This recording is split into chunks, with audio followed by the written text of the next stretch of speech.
दोस्तों, ये हमारे देश का दुर्भाग्य है कि उसे ऐसा समाज मिला है। ऐसा कन्या पैदा हो जाती है, वही मुंह सड़ा करके बैठ जाते हैं, है ना? है जानने की उसने कभी कोशिश नहीं की, कभी सुध नहीं कही। लेकिन मुझे ये अपने समाज का दोगलापन मुझे समझ में नहीं आता। एक तरफ तो तुम पूछते हो, तभी मैं बोलती हूँ कि ये सब चीजें करने से अच्छा है कि तुम समझो कि क्या तुम कर रहे हो। ये हेलो दोस्तों, welcome back to my new vlog. तो आप लोगों को मेरे व्लॉग कैसे लग रहे हैं प्लीज़ कमेंट करके बताइए। और एक बात और मैं कहना चाहती हूँ कि लगता है शिल्पा रानी जी ने मुझे या तो अनसब्सक्राइब कर दिया है या वो मेरे व्लॉग्स नहीं देखती। उनका कोई कमेंट अभी तक आया नहीं। अगर शिल्पा रानी जी आप तक मेरी ये वीडियो पहुंचे तो प्लीज़ कमेंट तो करिएगा। मैंने वीडियो बना चुकी हूँ और टाइम हो रहा है 12। आज आपको अष्टमी की बहुत बहुत शुभकामनाएं। आपका दिन बहुत अच्छा हो और माता रानी जो माता रानी को मानते हैं वो सब पे कृपा करें। ठीक है, वैसे तो कोई किसी पे कृपा नहीं करता दोस्तों। खुद से मेहनत करनी पड़ती है, खुद अच्छे कर्म करने पड़ते हैं, तभी अच्छा होता है। अच्छे कर्मों का फल हमेशा अच्छा होता है। और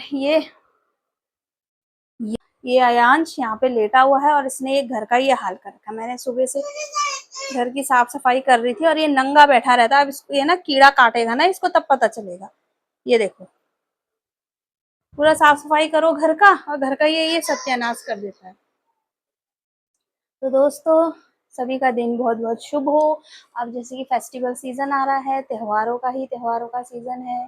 कभी दिवाली दशहरा आएगा और कितनी प्यारी प्यारी मेमोरीज होती है ना हमारी। दशहरा में रावण देखने जाते थे और रावण अब तो कहाँ, मन ही नहीं करता। अब हमें समझ में आता है कि मम्मी क्यों मना करती थी, नहीं मैं नहीं जा रही हूँ तुम लोग जाओ, क्यों मना करती थी। अब हमें ये समझ में आता है और क्या ही कहें। तो चलिए दोस्तों, मैं खाना बना रही हूँ। मेरा मन तो था चने और पूड़ियाँ बनाने का, लेकिन मैं चने भिगोना भूल गई। तो अब सोच रही हूँ आलू और पूड़ी बनाऊँ। तो चलिए दोस्तों, हम बनाने जाते हैं खाना। और आपको मेरा पाखला भात जो मैंने बनाया था उसकी रेसिपी कैसी लगी, और आप लोग ट्राई करके ज़रूर देखना, बहुत टेस्टी है।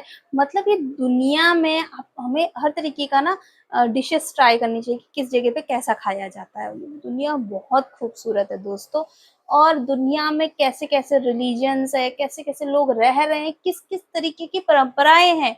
सीरियसली जो हमारे देश में पाप माना जाता है, जो परंपराएं, वो वैसी परंपराएं दूसरी जगहों में है। हाँ, मुझे इस तरीके के शोज बड़े अच्छे लगते हैं। मैं DW चैनल देखती हूँ, उसमें मंगोलिया का एक सिस्टम दिखा रहे थे। मतलब कि मैंने सोचा अगर ऐसा हमारे यहाँ होगा तो भाई दुनिया तो क्या ही कहेगी, दुनिया क्या हमारा देश क्या कहेगा। लेकिन पूरी दुनिया में के अलग अलग कल्चर्स हैं, तो वो सब देख के ना बड़ा मजा आता है। तो फिर मैं ये भी सोचती हूँ कि क्या धर्म सिर्फ हमारे लिए है? क्या धर्म सिर्फ हम लोगों को ही बताता है कि ऐसा करना है वैसा करना है? पूरी दुनिया तो अपने अलग ही रास्ते पे चल रही, सब अपने अपने परंपराओं पे चल रहे हैं। तो असली परंपरा क्या है? मुझे तो कुछ समझ में नहीं आता है। बस जिंदगी अच्छे से जिए, ये ही मुझे अच्छा लगता है। और उस शो का मैं बताऊंगी डिटेल, उसमें क्या क्या ऐसा बताया गया था जो हमारे कल्चर में ऐसा नहीं होता है। हमारे क्या हिंदू धर्म में ऐसा नहीं होता है, लेकिन वो वहाँ की परंपरा है। अफ्रीका की अलग परंपरा है और मंगोलिया की मैं देख रही थी, वहाँ की वैसे वैसी परंपरा है। जो चीज हमारे यहाँ पाप माना जाता है उनके यहाँ परंपरा है। तो देखिए, धर्म किसी एक चीज पर टिका हुआ नहीं है मेरे हिसाब से। तो बाकी जान रहे हैं, जानने की कोशिश कर रहे हैं। ये हमारे देश का दुर्भाग्य है कि उसे ऐसा समाज मिला है। ऐसा समाज से मतलब है मेरा कि आज जैसे कि कन्या पूजन है, लोग कन्याओं को पूज रहे हैं, अष्टमी है। वही लोग अगर उनके घर में एक कन्या पैदा हो जाती है, वही मुंह सड़ा करके बैठ जाते हैं, है ना? तो एक तरफ तो तुम कन्याओं को पूजते हो, दूसरी तरफ वही कन्या अगर तुम्हारे घर में पैदा हो जाए तो तुम्हारा मुंह सड़ जाता है। बहुत आज आज के जमाने में भी बहुत सारी औरतें ऐसी ही हैं। आदमी तो कम है, औरतें ज्यादा हैं। दूसरी बात, आज जो लोग कन्या पूज रहे हैं, कल को वही कन्याओं के साथ क्या क्या होता है। हमारा देश का दुर्भाग्य ये है दोस्तों कि हमारा देश मानता बहुत ज्यादा है। वो लड़कियों को, कन्याओं को पूजता है, नदियों को पूजता है, गाय को माता मानता है और उसे भी पूजता है, लेकिन इन तीनों ही चीजों की दुर्दशा हमारे देश में बहुत ज्यादा बदतर है। लड़कियों की हालत बहुत ज्यादा बदतर है, नदियों के हाल आप देख लो कितने बदतर हैं, और गाय जो सड़क पे घूम रही हैं ऐसी आवारा वो की तरह, है ना। तो ये तीन चीजों को हमारा देश इतना जोरों शोरों से मानता है, बहुत पूजा पाठ करता है, लेकिन उसके बारे में कुछ जानना नहीं चाहता है। जानने की उसने कभी कोशिश नहीं की, कभी सुध नहीं कही। आज जिन कन्याओं को पूजा जा रहा है, पता नहीं हर घंटे कितने ही रेप केस हमारे देश में होते हैं, सबसे ज्यादा रेप केस होते हैं, कितनी लड़कियों को छेड़ा जा रहा होगा। लेकिन मुझे ये अपने समाज का दोगलापन मुझे समझ में नहीं आता। एक तरफ तो तुम पूछते हो, तभी मैं बोलती हूँ कि ये सब चीजें करने से अच्छा है कि तुम समझो कि क्या तुम कर रहे हो, ये समझो। खाली पूजने से, पूजा पाठ करने से कुछ नहीं मिलेगा। उन चीजों की दुर्दशा मन में पाखंड भर के बैठे रहोगे। लड़कियों को कन्या पूजन, ये 2 दिन बस लड़कियों की याद आती है, अष्टमी नवमी जो चैत्र के और ये दशहरे के जो नवरात्र आते हैं, इस दिन कन्याओं को पूजा जाता है, इसी दिन सुध ली जाती है कन्याओं की। और दिन लड़कियों के बारे में, अरे किसने कैसे कपड़े पहने, अरे ये इतनी रात को यहाँ जा रही थी। औरत ही औरत की दुश्मन होती है दोस्तों, औरत सबसे ज्यादा तो को बातें बनाने से फुर्सत नहीं मिलती। तो मैं यही कहना चाहूंगी, जो त्योहारों को इतने जोरों शोरों से मनाया जाता है ना, उनके बारे में कुछ सीरियसली सोचा भी जाए और एक अच्छी समझ रखी जाए। त्योहार मनाने से कुछ नहीं होता है, उसके बारे में जानिए। और जो देशों में बस लगे हैं और ये पूजा पाठ और ये धर्म, हमारा धर्म ये है वो है, धर्म नदियों को साफ रखना, उनपे कूड़ा फैलाना नहीं होता है। धर्म गायों की सेवा करो और उनको पूजने से कुछ नहीं होता है, उनकी सेवा भी करनी चाहिए। लड़कियों को पूजने से कुछ नहीं होता है, जब वो कहीं मुसीबत में हो उनकी रक्षा भी करनी चाहिए। तो ये हमारे देश का सबसे बड़ा दुर्भाग्य है। हमारा देश धरती को माता समझता है, लेकिन धरती में कितना गंद वो फैलाता है आप लोगों को पता ही है, कहीं भी जाकर कूड़ा फेंक देगा। तो हमारे देश का ये दुर्भाग्य है, दुर्दशा है। जिन चीजों को वो पूजता है उन चीजों की वो कभी सुध नहीं लेता है, और वही सबसे बदतर हालत में हमारे देश में है।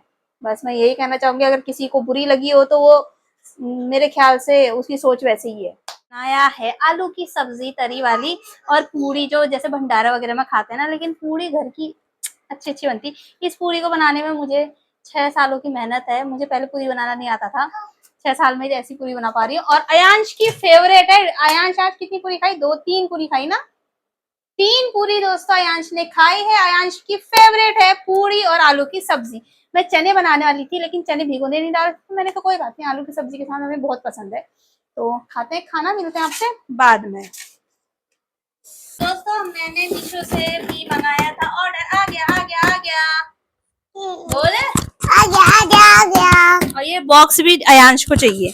तो मैंने मंगाया था किचन के लिए। मेरा सामान वहां पे बिखरा रहता है ना, तो सस्ता मिल रहा था, क्योंकि हाँ मैंने बाहर पूछा मार्केट में तो 550 400 ऐसे बोल रहे थे, तो ये मुझे 300 350 का मिल गया। चांदनी चौक जाना पड़ेगा ना बेटा, चांदनी चौक जाना पड़ेगा। यस तो ये देखिए अनबॉक्सिंग हो रही है हमारी। ये मैंने मंगाया था अपने साइड में मसाले वगैरह रखने के लिए। देखते हैं कैसा आया है क्वालिटी वाइज। ये देखिए दोस्तों, क्वालिटी तो सही आई है, तो यहाँ पे से ऐसा हो रखा है, ऐसे ही होगा क्या?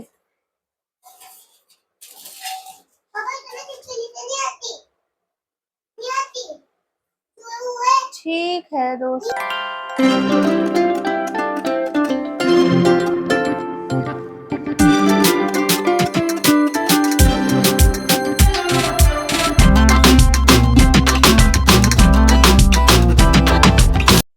तो दोस्तों मुझे नहीं लगता मेरा किचन शाम के 7:30 बजे इतना साफ हो सकता है कभी। तो देखिए किचन कितना साफ लग रहा है। और ये जो बर्तन है ये जो मैंने जो ऑर्गेनाइजर मंगाया है इसमें मेरे कितने सारे मतलब ये ग्लासेस मैंने यहाँ पे रखे हुए थे, ऐसे ही पड़े हुए थे, कुछ भी बर्तन गिरता तो वो टूट सकते थे, लेकिन ये ऑर्गेनाइजर से ग्लासेस और ये मेरे चकला बेलन और ये चॉपर सारा सामान कितने अच्छे तरीके से, ये स्पेस देखिए यहाँ पे कितना खाली खाली हो गया है और कितना सही लग रहा है अब किचन। मैंने ये ब्लैक और ये सिंपल वाला इसलिए मंगाया क्योंकि इसको देखो साफ करना बहुत इजी है। मैं ऐसा वाला भी मंगा सकती थी लेकिन ऐसे वाले को साफ करना बहुत ट्रिकी रहता है और ये काफी कॉस्टली भी मिलता है, 500-600 का यहाँ पे बोल रहे थे।